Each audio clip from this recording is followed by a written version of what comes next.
The United States spends a staggering amount of money on its military. In 2022 alone, the U.S. defense budget was a massive $813 billion. This figure represents a significant portion of the federal budget and dwarfs the military spending of any other nation.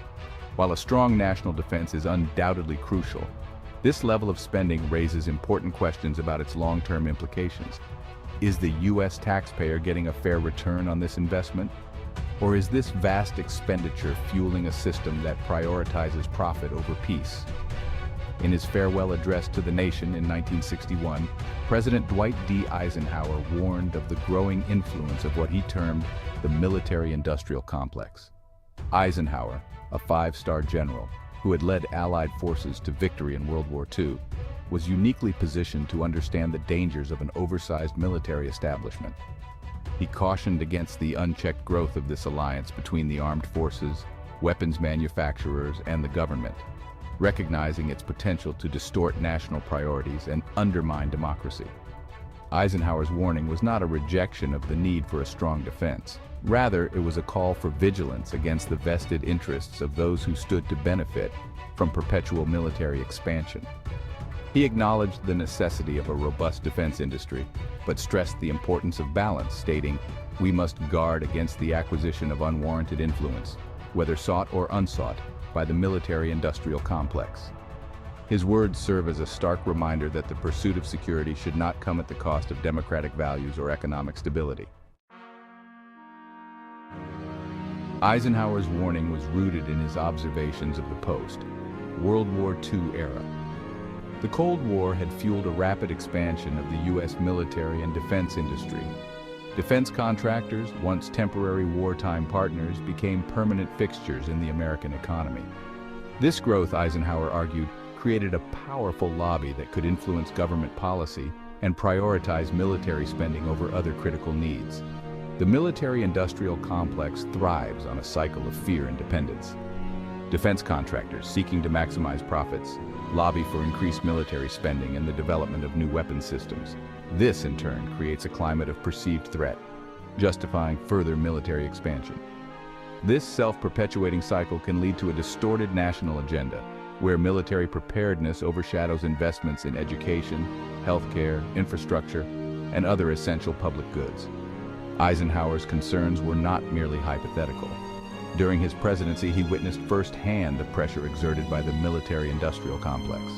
He resisted calls for increased military spending, famously warning against the dangers of the military-industrial complex in his farewell address. His efforts to rein in military spending, however, were met with resistance from Congress and the defense industry. In the decades since Eisenhower's presidency, the military-industrial complex has only grown more powerful. The end of the Cold War did little to slow military spending. In fact, the U.S. has engaged in multiple protracted conflicts in the 21st century, further fueling the growth of the defense industry. Today, the U.S. spends more on its military than the next 10 countries combined.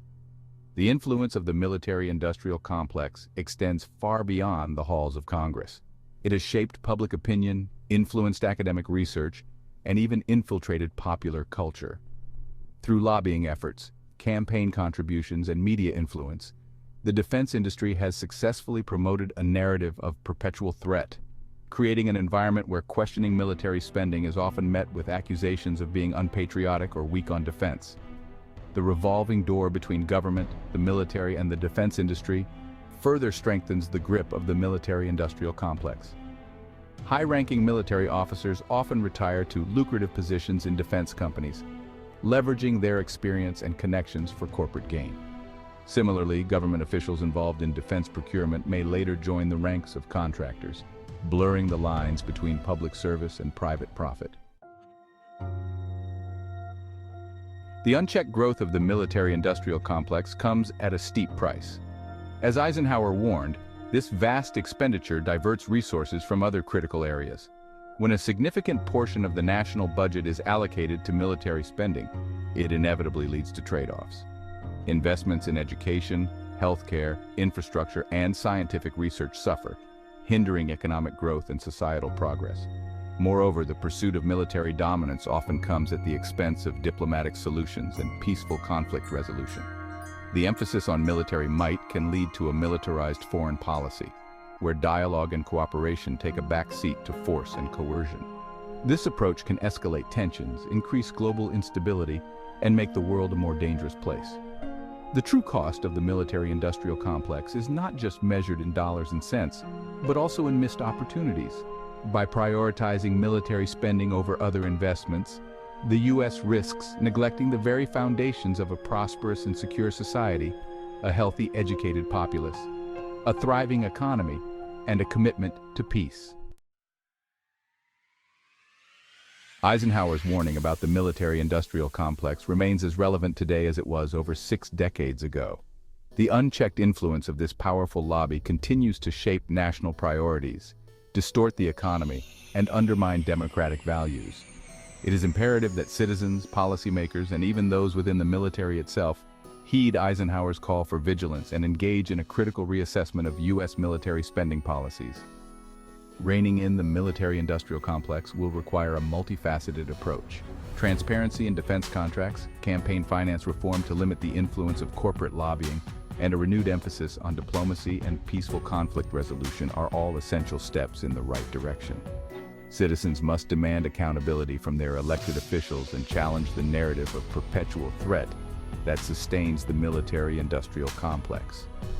Ultimately, the goal is not to dismantle the military or abandon national defense, but to ensure that security spending is aligned with genuine national interest and does not come at the expense of other critical priorities. As Eisenhower wisely observed, every gun that is made, every warship launched, every rocket fired, signifies in the final sense a theft from those who hunger and are not fed, those who are cold and are not clothed. Remember to check out my book, Unwarranted Influence: Dwight D. Eisenhower and the Military-Industrial Complex, to delve deeper into this crucial issue. You can find a link to the book in the description below. And if you found this video insightful, please don't forget to like, comment, and subscribe to the channel for more content like this.